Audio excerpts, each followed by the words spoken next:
യാത്ര ചെറുപ്പം മുതലേ അല്ലെങ്കിൽ സ്കൂളിൽ പഠിക്കുന്ന കാലം മുതലേ യാത്രകളോട് എന്നും പ്രേമമായിരുന്നു.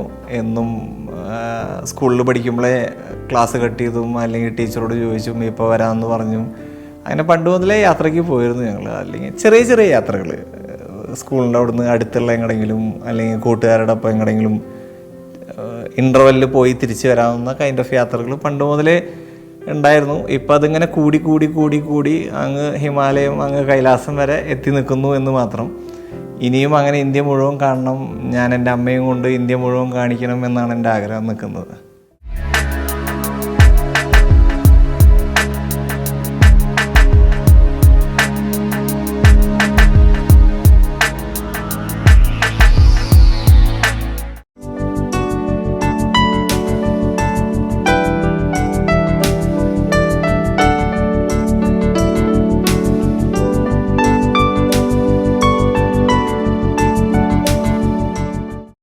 ഈ കഴിഞ്ഞ ഫെബ്രുവരി 14 മോർണിംഗ് ഞാൻ ഒരു 5 o'clock അലാറം അടിക്കുമ്പോൾ ഞാനൊരു സ്വപ്നത്തിലായിരുന്നു. ആ സ്വപ്നം കണ്ട് എനിക്കുന്നത് ഞാനും എൻ്റെ അമ്മയും കൂടി കാശിയിൽ ഗംഗയുടെ ഘാട്ടുകളിലൂടെ നടക്കുന്നതായിരുന്നു സ്വപ്നം. അപ്പം ഞാൻ എണീറ്റ് കഴിഞ്ഞ് നോക്കുമ്പോഴാണ് മനസ്സിലായത് കാശിയിലല്ല, തൃശ്ശൂർ എൻ്റെ വീട്ടിൽ തന്നെയാണെന്നുള്ള അപ്പോഴാണ് മനസ്സിലായത്. അങ്ങനെ അപ്പം തന്നെ ഞാൻ ട്രിപ്പ് അഡ്വൈസർ എടുത്തു. നോക്കിയപ്പോൾ റേറ്റ്സ് ഭയങ്കര കുറവാണ്. കമ്പാരിറ്റീവ്ലി റേറ്റ്സ് എല്ലാം അന്നത്തേക്ക് ഭയങ്കര കുറവാണ്. ഒരു വീക്ക് ഡേ ആയിരുന്നു. റേറ്റ്സ് നോക്കിയപ്പോൾ വലിയ പ്രശ്നം പിടിച്ച റേറ്റ്സ് അല്ല. അപ്പം തന്നെ ടിക്കറ്റ് ബുക്ക് ചെയ്തു. ഞാനൊരു 6 മണിയൊക്കെ ആകുമ്പോഴേക്കും ടിക്കറ്റ്സ് കൺഫേം ചെയ്ത് കഴിഞ്ഞു. ടിക്കറ്റ്സ് എനിക്ക് മെയിൽ വന്നു. അത് കഴിഞ്ഞിട്ടാണ് ഞാൻ അമ്മോട് ചെന്ന് പറയുന്നത്, അമ്മ കാശിക്ക് പോവാണ് നമ്മളിന്ന് പറഞ്ഞു. അപ്പം അമ്മ അപ്പം തന്നെ ചോദിച്ചു, കാശിക്കോ? അയ്യോ ഒന്നൊന്നും പറ്റില്ല, എന്ന് എനിക്ക് പറമേക്കാവിൽ ചുറ്റുവിളക്ക് ഉണ്ട്, വടക്കുന്നാനിൽ പോകണം, വൈകിട്ട് തൃപ്പകി ഉണ്ട് എന്നൊക്കെ പറഞ്ഞ് ഒരുപാട് ഒഴിവുകേടുകൾ പറയും. അത് പണ്ട് മുതലേ ഉള്ളൊരു സ്വഭാവം. എങ്ങോട്ടെങ്കിലും വിളിച്ചു കഴിഞ്ഞാൽ ഒരിക്കലും എങ്ങോട്ടും വരില്ല. എങ്ങോട്ടും പോകണം എന്ന് പറഞ്ഞു കഴിഞ്ഞാൽ ഈ ഒരു എക്സ്ക്യൂസ് പറഞ്ഞ് ഒഴിവാവുക എന്നുള്ള അമ്മയുടെ ഒരു പതിവ് സ്വഭാവമാണ്. അപ്പോൾ ഞാൻ പറഞ്ഞു, ഭയങ്കര എക്സ്പെൻസീവാണ് ടിക്കറ്റ്, ഭയങ്കര റേറ്റാണ്. അത് കാരണം ഇന്ന് പോയില്ലെങ്കിൽ നമുക്കിത് ഭയങ്കര ലോസാന്ന് പറഞ്ഞു. അപ്പോൾ ഞാൻ പറഞ്ഞു, ശരിക്കും ടിക്കറ്റ്സ് റേറ്റ് ഭയങ്കര കുറവായിരുന്നു. അപ്പോൾ അങ്ങനെ ഓക്കെ ആയി. 3 ദിവസത്തേക്കുള്ളൊരു കാശി ട്രിപ്പിന് ഞങ്ങൾ ഇറങ്ങി. 1 മണിക്ക് ഫ്ലൈറ്റായിരുന്നു. 1 മണിക്ക് കയറി നമ്മൾ എയർപോർട്ടിൽ നിന്ന് ഫ്ലൈ ചെയ്തു. നേരെ നമ്മൾ ചെന്ന് 7 മണിക്ക് നമ്മൾ വാരണാസി എയർപോർട്ടിൽ ലാൻഡ് ചെയ്തു. അങ്ങനെ ഓൺലൈനിൽ ഞാൻ ഹോട്ടൽ ടിക്കറ്റ്സും ബുക്ക് ചെയ്തിരുന്നു. അങ്ങനെ ടെമ്പിളിൻ്റെ അടുത്ത് തന്നെ 300 meters വാക്കബിൾ അടുത്തുള്ളൊരു നല്ല ഹോട്ടൽ ബുക്ക് ചെയ്തിരുന്നു. അവിടെ ചെന്ന് ലഗേജ് വെച്ച് ഫ്രഷായി നേരെ ഞങ്ങൾ ഘാട്ടുകളിലേക്ക് നടന്നു. തൊട്ടടുത്ത് തന്നെ ഗംഗാ ഘാട്ടിൻ്റെ അവിടേക്ക് നടന്നു. അതായത് രാവിലെ 5 മണിക്ക് കണ്ട ഒരു സ്വപ്നം വൈകിട്ട് 8-9 മണിയാകുമ്പോഴേക്കും യാഥാർത്ഥ്യമാക്കുക ആയി എന്നുള്ളതാണ് അതിൽ ഏറ്റവും വലിയ സന്തോഷമുള്ള കാര്യം. അങ്ങനെ ആ ഘാട്ടുകളിൽ ഞങ്ങളൊരു 1 മണിക്കൂറോളം നമ്മളവിടെ സ്പെൻഡ് ചെയ്തു. ആ ഗംഗയിൽ ചെന്നു, വെള്ളത്തിൽ തൊട്ട് നമസ്കരിച്ചു. അമ്മ ഗംഗയുടെ ആ ബ്യൂട്ടി ഫുള്ള് കണ്ടു. കുറേ നേരം അങ്ങോട്ടും ഇങ്ങോട്ടും നടന്നു. ഈ ഒരുപാട് ഘാട്ടുകളുണ്ട് അവിടെ. കുറേ ഭയങ്കര സൈലൻസാണ്, ഭയങ്കര പീസ്ഫുള്ളാണ്. ഗംഗ സോ ബ്യൂട്ടിഫുൾ രാത്രി. അപ്പോൾ അത് കുറച്ച് നേരം കണ്ടു, നടന്ന് എൻജോയ് ചെയ്തു. അത് കഴിഞ്ഞ് ഇങ്ങനെ തിരിച്ച് റൂമിൽ പോകാനുള്ള പിന്നാക്കം വരുമ്പോൾ കേരള കഫേ, ഒരു തൃശ്ശൂർക്കാരൻ ഒറ്റപ്പാലംകാരൻ ചേട്ടൻ്റെ ഒരു കേരള കഫേ ഉണ്ടായിരുന്നു. അവിടെ കയറി മലയാളിയുടെ ഭക്ഷണം കഴിച്ച് ഞങ്ങൾ അന്നത്തെ ദിവസം രാത്രി നേരെ റൂമിൽ വന്ന് റെസ്റ്റ് എടുത്തു. പിറ്റേ ദിവസം ഏർലി മോർണിംഗ് മംഗളാരതി എന്ന് പറഞ്ഞിട്ട് ഒരു ഏർലി മോർണിംഗ് പൂജയ്ക്ക് ബുക്ക് ചെയ്തിരുന്നു. അത് മുൻകൂട്ടി ബുക്ക് ചെയ്യണം, ലിമിറ്റഡ് ആൾക്കാരെ ഉണ്ടാവുള്ളൂ. അപ്പോൾ നമ്മുടെ അവിടുത്തെ അമ്പലങ്ങൾ പോലെയല്ല, നമുക്ക് ഉള്ളിൽ കയറി ലിംഗസ്പർശനമുണ്ട് ശരിക്കും അവിടെ. ആ ദർശനം ആ നേരത്താണ്. അപ്പോൾ അതിന് ചെന്നു, അതിന് ബുക്ക് ചെയ്തു. ഒരു 1 hour ഉണ്ട് ആ പൂജ. ഒരു ദിവസത്തെ സ്റ്റാർട്ടിങ് പൂജയാണത്. അങ്ങനെ ആ പൂജ കണ്ടു. അത് കഴിഞ്ഞ് ഗംഗയുടെ അവിടെ പോയി ഗംഗാ സ്നാനം കഴിഞ്ഞു. ഗംഗയിൽ അമ്മയുടെ അച്ഛനും അമ്മയ്ക്കും ബലിതർപ്പണം ചെയ്തു. അങ്ങനെ ആ പ്രൊസീജിയറെല്ലാം കഴിഞ്ഞ് ഞങ്ങൾ തിരിച്ച് റൂമിൽ വന്ന് ഫ്രഷായി ബ്രേക്ക്ഫാസ്റ്റൊക്കെ കഴിച്ചു. വീണ്ടും ഈ ഗല്ലികളുണ്ട് അവിടെ, ഭയങ്കര കുഞ്ഞു കുഞ്ഞു ഗല്ലികളുണ്ട്. അതിൽ കൂടെയൊക്കെ കുറച്ച് നേരം നടന്നു. ഇതൊക്കെ കണ്ടു. ലോക്കൽ കാശി ഫീൽ ചെയ്യാൻ വേണ്ടി കുറച്ച് നേരം അവിടെ നടന്നു. എഗെയിൻ ലഞ്ചൊക്കെ കഴിച്ച് റൂമിൽ പോയി കുറച്ച് നേരം റെസ്റ്റ് ചെയ്തു. ഭയങ്കര ചൂടായിരുന്നു ഞങ്ങൾ പോയ കാലത്ത്. അപ്പോൾ അങ്ങനെ കുറച്ച് നേരം റെസ്റ്റ് ചെയ്തു. ഞങ്ങളൊരു 4 മണിയായപ്പോൾ വീണ്ടും ഇറങ്ങി. ഒരു ബോട്ട് സഫാരി ഉണ്ട് ഈ കാശി ഗംഗയെ കൂടെ ഒരു ബോട്ട് സഫാരി ഉണ്ട്. അങ്ങോട്ടും ഇങ്ങോട്ടും ബോട്ടിലൊരു 1 hour ഡ്രൈവ്, ഒരു റൈഡ് കൊണ്ടുപോകും ബോട്ടിൽ. അപ്പം അങ്ങനെ ആ ബോട്ട് സഫാരിയിൽ ചെന്നു. കുറച്ച് നേരം ഗംഗയിൽ നിന്ന് എൻജോയ് ചെയ്തു. അത് കഴിഞ്ഞ് ശരിക്കും പറഞ്ഞാൽ ഞങ്ങൾ ഗംഗാരതി ആവണ വരെ ടൈം സ്പെൻഡ് ചെയ്യാൻ വേണ്ടിയിട്ടാണ് അങ്ങനെ ആ ബോട്ട് സഫാരിയിൽ പോയത്. അപ്പോൾ അങ്ങനെ ചെന്നു. 6 മണിക്ക് ഗംഗാരതി. അപ്പോൾ ഇതേപോലെ എപ്പോഴും പോകാൻ പറ്റാവുന്നൊരു സ്ഥലമില്ലാത്ത കാരണം ഞാൻ മുൻകൂട്ടി ബുക്ക് ചെയ്തിരുന്നു ഗംഗാരതിക്ക്. അമ്മ മുമ്പിൽ തന്നെ ഇരുത്തി ഗംഗാരതി കാണിക്കാൻ വേണ്ടി. അങ്ങനെ ഏറ്റവും മുമ്പിൽ ചെന്നിരുന്ന് ഗംഗാരതി കണ്ടു. ഒരു 6 മണി തൊട്ട് വിളക്ക് കത്തിക്കുന്നത്, തിരിയിടുന്നത്, ഗംഗാരതി കാണിക്കുന്നത്, അവിടുത്തെ റിച്വൽസ്, മന്ത്രങ്ങൾ എല്ലാം കേട്ടു. അത് കഴിഞ്ഞ് വിളക്കെടുത്ത് വെച്ച് കഴുകി തുടച്ച് വെക്കുന്നത് വരെ ഞങ്ങൾ അവിടെ ഉണ്ട്. ഒരു 8:30 വരെ ഞങ്ങൾ ഈ ഗംഗയുടെ തീരത്ത് തന്നെ ഉണ്ട്. ഒരു വലിയ സംസ്കാരം അതിങ്ങനെ നദിക്ക് ആരതി കൊടുക്കുന്നത്. ഗംഗയാണ് ജീവൻ്റെ കാരണമെന്ന് പറഞ്ഞ് ഗംഗയ്ക്ക് ആരതി കൊടുക്കുകയാണത്. അതെന്നും ഉണ്ട്, എവ്രി ഡേ ഉള്ളതാണത്. അങ്ങനെ അന്നത്തെ ദിവസം അത് കഴിഞ്ഞു.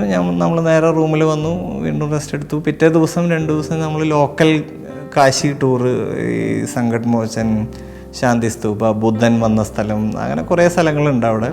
ആ ലോക്കൽ കാശി മുഴുവൻ കറങ്ങി. 3-ാമത്തെ ദിവസം മോർണിംഗ് ഞങ്ങൾ ബനാറസി സാരികൾ കുറച്ച് കാണാൻ വേണ്ടി അങ്ങനത്തെ സാരികളുടെ കുറച്ച് സ്ഥലങ്ങളിലൊക്കെ പോയി 2-3 സാരി മേടിച്ചു. അങ്ങനെ തിരിച്ച് ഡൽഹിക്ക് ട്രെയിനാണ്. ഡൽഹിയിൽ നിന്ന് കൊച്ചിക്ക് ഫ്ലൈറ്റും. അപ്പോൾ വാരണാസി ഡൽഹി ട്രെയിനാണ്. ആ ട്രെയിനിൽ നമ്മൾ കയറി.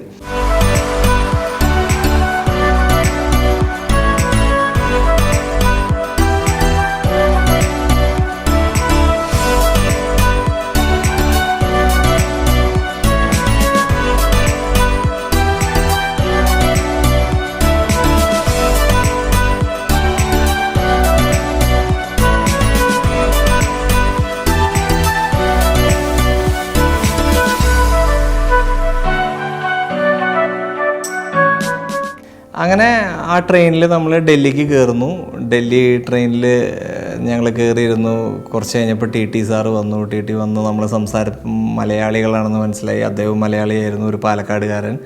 പുള്ളിയായിട്ട് ഇങ്ങനെ സംസാരിക്കുമ്പോൾ നമ്മുടെ ക്യാബിനിൽ വന്നിരുന്നപ്പോൾ ഞങ്ങളുടെ കയ്യിലുണ്ടായിരുന്ന കുറച്ച് പ്രസാദം അമ്മയെടുത്ത് സാറിന് കൊടുത്തു. അപ്പോൾ ഇങ്ങനെ സംസാരത്തിൻ്റെ ഇടയിൽ ഞങ്ങളിങ്ങനെ തൃശ്ശൂർ പൂരം, വടക്കുന്നാഥൻ, അത് ഇതെന്നൊക്കെ പറയുന്നു. പുള്ളിയോട് ഞാൻ ചോദിച്ചു, സാർ അപ്പം എന്ന് നാട്ടിലേക്ക് തിരിച്ചു പോകുമെന്ന് ചോദിച്ചു. അപ്പോൾ പുള്ളി ഇങ്ങനെ പറഞ്ഞു, ഞാനിനി ഈ ട്രെയിൻ ഷിംലയ്ക്കാണ് പോകുന്നത്, ഷിംല കഴിഞ്ഞേ ഇനി തിരിച്ച് നാട്ടിലേക്ക് എത്തുള്ളൂ എന്ന് പറഞ്ഞു. അപ്പം ഞാൻ അമ്മയുടെ മുഖത്ത് നോക്കി, അമ്മ എൻ്റെ മുഖത്ത് നോക്കി. ഞാൻ ചോദിച്ചു, എന്നാൽ വിട്ടാലോ എന്ന് ചോദിച്ചു. അപ്പോൾ അമ്മ പറഞ്ഞു, എന്നാൽ പിന്നെ പോവന്നെ എന്ന് പറഞ്ഞു. അങ്ങനെയാണ് ആ ഡൽഹിക്ക് പോകേണ്ട യാത്ര നേരെ ഷിംലയ്ക്ക്. ശരിക്കും അത് കൽക്ക എക്സ്പ്രസ് ആയിരുന്നു. കൽക്ക എക്സ്പ്രസ് കൽക്ക വരെ ചെല്ലുക. കൽക്കയിൽ നിന്ന് പിന്നെ 90 കിലോമീറ്റേഴ്സ് ഉണ്ട് ഷിംലയ്ക്ക്. അപ്പോൾ ഞങ്ങൾ നേരെ സാറിൻ്റെ അടുത്ത് പറഞ്ഞു, എന്നാൽ സാറേ ഞങ്ങൾക്ക് കൽക്കയ്ക്ക് ആക്കിക്കോളൂ ടിക്കറ്റ് എന്ന് പറഞ്ഞപ്പോൾ ആൾ അപ്പം തന്നെ, അതിനെന്താ അപ്പം തന്നെ ടിക്കറ്റ് എക്സ്റ്റെൻഡ് ചെയ്ത് തരാം, നിങ്ങൾ ഇവിടെ തന്നെ ഇരുന്നോളൂ എന്ന് പറഞ്ഞു. ആ ടിക്കറ്റ് കൽക്കയിലേക്കാക്കി. അങ്ങനെ ഞങ്ങൾ നേരെ കൽക്കയിൽ പോവാണ്. കൽക്കയിൽ ചെന്നിറങ്ങി അവിടുന്ന് ഒരു ടാക്സി പിടിച്ച് നേരെ ഷിംല ചെന്നു. ശരിക്കും പറഞ്ഞാൽ 3 ദിവസത്തെ ഒരു ട്രിപ്പിന് വേണ്ടി ഇറങ്ങിയതാണ് ഞങ്ങൾ. 4th ഡേ ഞങ്ങൾക്ക് ഡൽഹി കൊച്ചി ഫ്ലൈറ്റും ഉണ്ടായിരുന്നു. അങ്ങനെ കൽക്ക ചെന്നു. കൽക്കയിൽ നിന്ന് ടാക്സി പിടിച്ച് ഷിംല എത്തി. അപ്പോൾ ഡ്രസ്സില്ല നമ്മുടെ കയ്യിൽ, ജാക്കറ്റ്സ്, ഗ്ലൗ ഒന്നുമില്ല. ഭയങ്കര തണുപ്പാണ് ഷിംലയിൽ ആ സമയം. അങ്ങനെ ഷിംല ചെന്ന് പിറ്റേ ദിവസം മോർണിംഗ് അവിടെ ചെക്ക് ഇൻ ചെയ്ത് പിറ്റേ ദിവസം മോർണിംഗ് ഒരു gloves, woollen socks, caps, woollen cap, jacket എല്ലാം നല്ലൊരു മോൾ റോഡ് എന്ന് പറഞ്ഞിട്ട് ഷിംലയിലൊരു സ്ട്രീറ്റ് ഉണ്ട്, അവിടെ നിന്നെല്ലാം മേടിച്ചു. അങ്ങനെ എല്ലാം പർച്ചേസ് ചെയ്ത് അവിടെ നിന്ന് മേടിച്ച് നമ്മൾ ഷിംല ലോക്കൽ ടൂർ, അതായത് Kufri hills, Naldehra hills, green valley hills, അവിടെയുള്ള എല്ലാ ജാക്കു ടെമ്പിൾ, എല്ലാ ഷിംലയിൽ കാണേണ്ട എല്ലാ ടൂറിസ്റ്റ് ഹബ്ബുകളും നമ്മൾ ചെന്ന് കണ്ടു. അങ്ങനെ അന്നത്തെ ദിവസം ഫുള്ള് ഷിംല കഴിഞ്ഞ് പിറ്റേ ദിവസം നൂണായപ്പോൾ ചെക്കൗട്ട് ചെയ്ത് നേരെ അങ്ങനെ നമ്മൾ കസോളിലേക്ക് പോയി. കസോൾ എന്ന് പറഞ്ഞാൽ ശരിക്കും ഹിമാലയത്തിൻ്റെ ഒരു ഹാർട്ട് ബീറ്റാണത്. ശരിക്കും ഭയങ്കര ക്ലോസ് ആയിട്ട് നേച്ചറിനെ ഫീൽ ചെയ്യാം, ഭയങ്കര ക്ലോസായി ഹിമാലയം കാണാം. അവിടുത്തെ ബ്രീത്ത് വരെ ഭയങ്കര ഫ്രഷാണ്, ഭയങ്കര ഒരു അത്രയും സ്നോ ക്യാപ്ഡ് മൗണ്ടൻസും എല്ലാം ഭയങ്കര ഭംഗിയാണ് കസോളിൽ കാണാൻ. ശരിക്കും ഒരു ടൂറിസ്റ്റ് ഹബ്ബായി മാറിയിട്ടില്ല. സീരിയസ് ട്രാവലേഴ്സ് അല്ലെങ്കിൽ സീരിയസ് ട്രക്കേഴ്സ് മാത്രം പോകുന്നൊരു സ്ഥലമാണ് ഈ കസോൾ എന്ന് പറയുന്നത്. അപ്പോൾ നമ്മൾ അന്നത്തെ ദിവസം കസോളിൽ ചെന്ന് താമസിച്ചു. വലിയ 2 മലകളുടെ നടുവിൽ കുഞ്ഞൊരു ഹോട്ടലിലാണ് ചെന്ന് താമസിച്ചത്. അവിടെ ചെന്നപ്പോൾ എന്ന് വെച്ചാൽ ഭയങ്കര തണുപ്പായിരുന്നു. തണുപ്പെന്ന് പറഞ്ഞാൽ എക്സ്ട്രീം തണുപ്പായിരുന്നു. അപ്പോൾ എന്താണെന്ന് വെച്ചാൽ ഒരു ഹീറ്റർ ഓൾറെഡി റൂമിലുണ്ട്, എന്നിട്ടൊരു എക്സ്ട്രാ ഹീറ്ററും കൂടി മേടിച്ചു. ഞാൻ ഷൂസ് പോലും ഊരിയില്ല, അത്രയും തണുപ്പ്. 2 കമ്പിളി ഉണ്ടായിരുന്നു, എന്നിട്ടും അത്രയും തണുപ്പാണ്.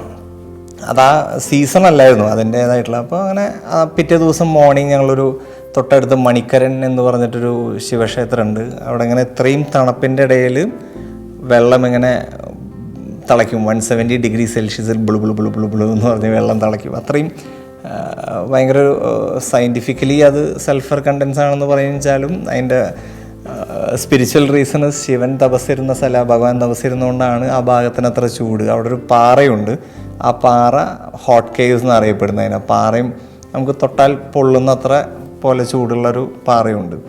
ശരിക്കും അവിടുത്തെ നേദ്യം എന്ന് പറയുന്നത് തോർത്തുമുണ്ടിൽ അരിയിട്ടിട്ട് മുക്കിയെടുത്ത് കഴിഞ്ഞാൽ ചോറാവും, അത്രയും ചൂടാണ്. അറിയാണ്ട കൈയൊന്ന് മുട്ടിപ്പോയി കഴിഞ്ഞാൽ പൊള്ളിപ്പൂവും, എല്ല് വരെ കാണും, അത്രയും ഭയങ്കര ഹോട്ട് സ്പ്രിങ്സ് അത്. അങ്ങനെ കസോളിൽ ഈ മണിക്കരൻ എന്ന് പറയുന്ന സ്ഥലം മുഴുവൻ അവിടെ കണ്ടു. പിന്നെ കസോളിലെ ഒരു സ്ട്രീറ്റ് ഉണ്ട്, വില്ലേജ്, ടിബറ്റൻ കോളനി, അങ്ങനെ മാർക്കറ്റൊക്കെ ഉണ്ട്. അവിടെയൊക്കെ കുറച്ച് നേരം സ്പെൻഡ് ചെയ്ത് അങ്ങനെ ഞങ്ങൾ നേരെ അവിടെ നിന്ന് മണാലിയിലേക്ക് വന്നു. മണാലി എത്തി. അന്നത്തെ ദിവസം രാത്രി മണാലി എത്തി. അപ്പം മണാലി ലേ റൂട്ട് ഞാൻ ഓൾറെഡി ഒരു 5 times ഞാൻ മുമ്പ് പോയിട്ടുണ്ട്, പല വഴിയായിട്ട്. ആദ്യത്തെ 2 പ്രാവശ്യം ബൈക്കിൽ പോയി, പിറ്റത്തെ പ്രാവശ്യം ഞാൻ കാറിൽ പോയി, പിന്നെ ഞാൻ ബസ്സിൽ പോയിട്ടുണ്ട് ആ റൂട്ടിൽ. അപ്പം എനിക്ക് ആ റൂട്ട് നല്ലോണം അറിയാം. എനിക്ക് അവിടെ ഒരു പരിചയക്കാരൻ ചേട്ടനുണ്ട്, ഒരു ബൈക്കിൻ്റെ ഒരു പുള്ളിക്കാരുണ്ട്. അപ്പോൾ ഞാൻ അമ്മോട് ചോദിച്ചു, അമ്മ നമുക്ക് ബൈക്കിൽ പോയാൽ എങ്ങനെയുണ്ടാവും എന്ന് ചോദിച്ചു. അപ്പോൾ അമ്മ പറഞ്ഞു, അയ്യോ ബൈക്ക് വേണ്ടാന്ന് പറഞ്ഞു. കാരണം വെച്ചാൽ ജീവിതത്തിൽ ഇന്ന് വരെ ബൈക്കിൽ പോയിട്ടില്ല, അല്ലെങ്കിൽ കയറിയിട്ടില്ല. അമ്മയുടെ വീട്ടിൽ അമ്മയുടെ ചേട്ടൻ്റെ കയ്യിൽ ബൈക്കുണ്ട്. ഞാൻ കോളേജിൽ പഠിച്ചിരുന്ന കാലത്ത് എൻ്റെ കയ്യിലും ബൈക്ക് ഉണ്ടായിരുന്നു, അല്ലെങ്കിൽ ഇപ്പോഴും ബൈക്കുണ്ട്. പക്ഷെ ഇന്നേ വരെ അമ്മ ബൈക്കിൽ കയറിയിട്ടില്ല, ലൈഫിൽ ആദ്യമായിട്ട് അങ്ങനെ നടക്കാൻ പോവുക.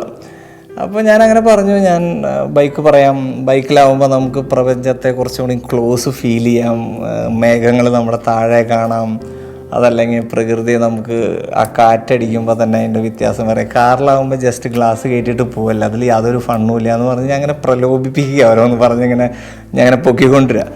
അപ്പോൾ ലാസ്റ്റ് ഓക്കെ സമ്മതിച്ചു, എന്നാൽ ബൈക്കാക്കാം എന്നുള്ളൊരു മൈൻഡ് എത്തിയപ്പോൾ അപ്പം തന്നെ ഞാൻ ആ ചേട്ടനെ വിളിച്ചു പറഞ്ഞു, ചേട്ടാ രാവിലെ 9 മണിക്ക് എനിക്ക് ഹോട്ടലിൽ ബൈക്ക് വേണമെന്ന് പറഞ്ഞു. ആൾ 9 മണിക്ക് ബൈക്ക് എത്തിച്ചു.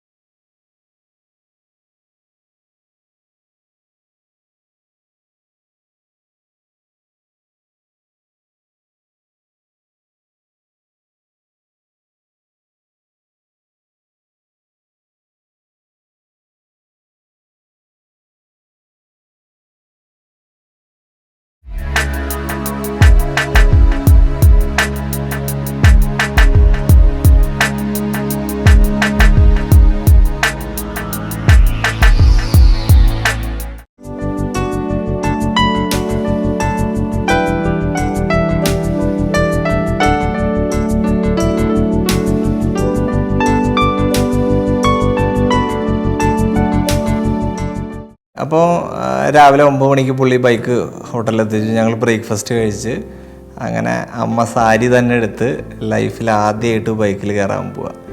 അപ്പോൾ അങ്ങനെ ഹോട്ടലിൻ്റെ പുറത്തുനിന്ന് ഞങ്ങൾ ബൈക്കിലെ യാത്ര സ്റ്റാർട്ട് ചെയ്യാൻ പോകുന്നു. ഞങ്ങൾ സ്റ്റാർട്ട് ചെയ്തു. മണാലി ടു റോത്താങ് പാസ്സാണ് അന്നത്തെ മാക്സിമം സ്പോട്ട്. കാരണം വെച്ചാൽ അന്ന് സീസണല്ല, ജൂൺ ജൂലൈയിലാണ് സീസൺ. അപ്പോൾ അന്ന് റോത്താങ് പാസ് വരെ എൻട്രി ഉള്ളൂ. അപ്പോൾ അങ്ങനെ ഞാൻ റോത്താങ് ലക്ഷ്യമാക്കി ഞങ്ങൾ യാത്ര തുടങ്ങി. അങ്ങനെ പോകുന്ന വഴി ഞാൻ ഭയങ്കര സ്ലോ സ്പീഡിലാണ് പോകണം. കാരണം വെച്ചാൽ അമ്മ ആദ്യമായിട്ട് കയറുക, പിന്നെ സാരിയും കൂടിയാണല്ലോ. ഞാൻ ഭയങ്കര സ്ലോ സ്പീഡിലാണ് പോകണം. പിന്നെ ആ ഹാങ്ങിങ് സൈഡൊക്കെ ഞാൻ എടുത്ത് ഇങ്ങനെ സൈഡിൽ വെച്ചിട്ടുണ്ട്, സാരിയുടെ പല്ലൊക്കെ എടുത്ത് ഉള്ളിലേക്ക് കയറ്റി വെച്ചിട്ടുണ്ട്. അപ്പോൾ അങ്ങനെ യാത്ര പോകുന്നു തുടങ്ങി. ഇങ്ങനെ സോളങ് വാലി ഇങ്ങനെ കയറി, ഇങ്ങനെ ഗുൽമർഗ് ഇങ്ങനെ മുകളിലേക്ക് പോയി അങ്ങനെ പോകുമ്പോൾ ഞാൻ അങ്ങനെ ഓരോ സ്പോട്ടുകൾ ഇങ്ങനെ കാണിച്ചു കൊടുക്കുന്നുണ്ട്. അതാണ് അത് മിലിറ്ററി ക്യാമ്പാണ്, അവിടെയാണ്. ഇവിടുന്ന് ഇങ്ങനെ നേരെ പോയിട്ടാണ് പണ്ട് ഞങ്ങൾ പോയത്. ഈ റൂട്ട് പോയി കഴിഞ്ഞാൽ ത്രിലോകിനാഥ് അല്ലെങ്കിൽ കെയ്ലോങ് വഴി അങ്ങനെ നേരെ മുകളിലേക്ക് പോകാം. സാർച്ചു എന്ന് പറഞ്ഞിട്ടൊരു സ്പോട്ടുണ്ട്, അവിടുന്ന് അങ്ങനെ നേരെ പോയാലാണ് എല്ലാം ഇങ്ങനെ പറഞ്ഞു കൊടുത്ത് പോവാം. അപ്പോൾ അങ്ങനെ റോത്താങ് പാസ് എത്തുന്നതിന് മുമ്പ് ഒരു വ്യൂ പോയിൻ്റ് ഉണ്ട്, ഭയങ്കര ബ്യൂട്ടിഫുൾ. അത് താഴേക്ക് നോക്കിക്കഴിഞ്ഞാൽ ഒരു സൈഡ് ഫുള്ള് താഴെ മേഘങ്ങളാണ്. അങ്ങനെ ഫുൾ കണ്ണെത്താത്ത ദൂരത്തേക്ക് ഇങ്ങനെ മലകളും മേഘങ്ങളുമായിട്ട് നിൽക്കുന്നു. ഇപ്പുറത്തെ സൈഡ് ഫുള്ള് എഗെയിൻ കണ്ണ് അറ്റം മുട്ടില്ല, അത്രയും ലോങ്ങിലേക്ക് മലകൾ ഇങ്ങനെ വെള്ളപ്പട്ട് വിരിച്ച പോലെ മഞ്ഞ് കിടക്കുക.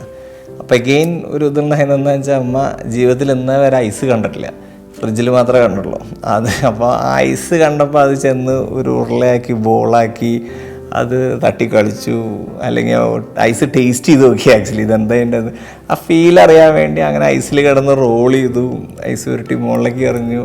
ശരിക്കും ഒരു ഒറ്റയടിക്ക് 60 വയസ്സ് എന്നുള്ളത് താഴേക്ക് വന്ന് 18 വയസ്സിലേക്ക് എത്തി.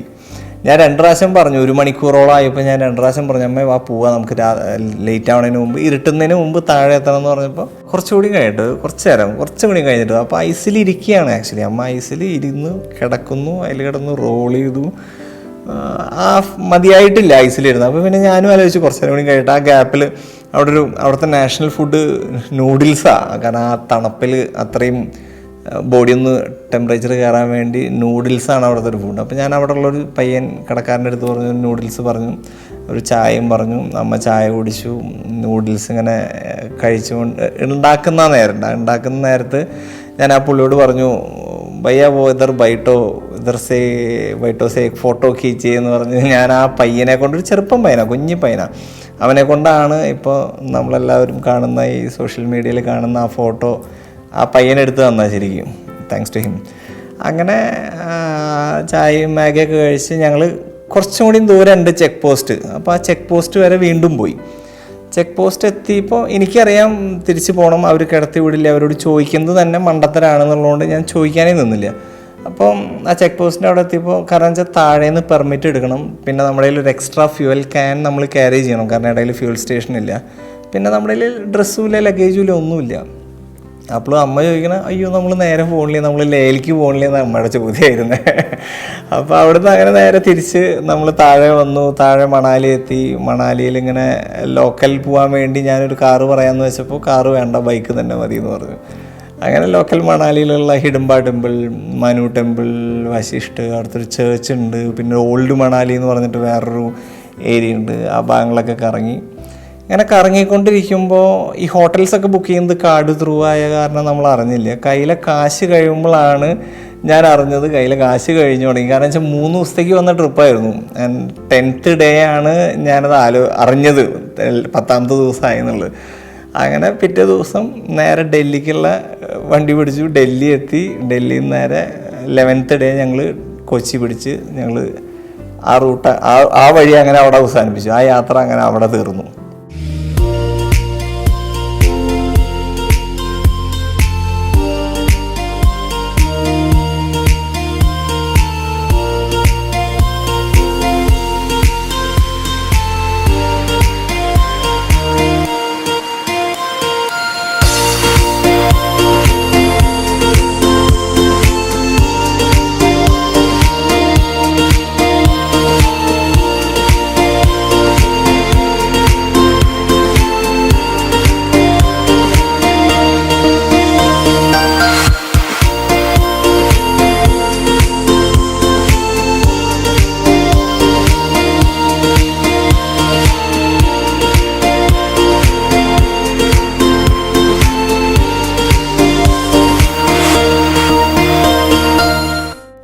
ഞാനിപ്പോൾ പറഞ്ഞത് ഈ പോയ റൂട്ട്, ഇതിന് പോകാനുണ്ടായ എൻ്റെ ഒരാഗ്രഹം, എൻ്റെ ഒരു സ്വപ്നം, അല്ലെങ്കിൽ അങ്ങനെയാണ് ഞാനിത് പറയാനുണ്ടായ കാരണം, അല്ലെങ്കിൽ ആ റൂട്ടാണ് ഞാനിപ്പോൾ പറഞ്ഞത് നിങ്ങൾക്ക്.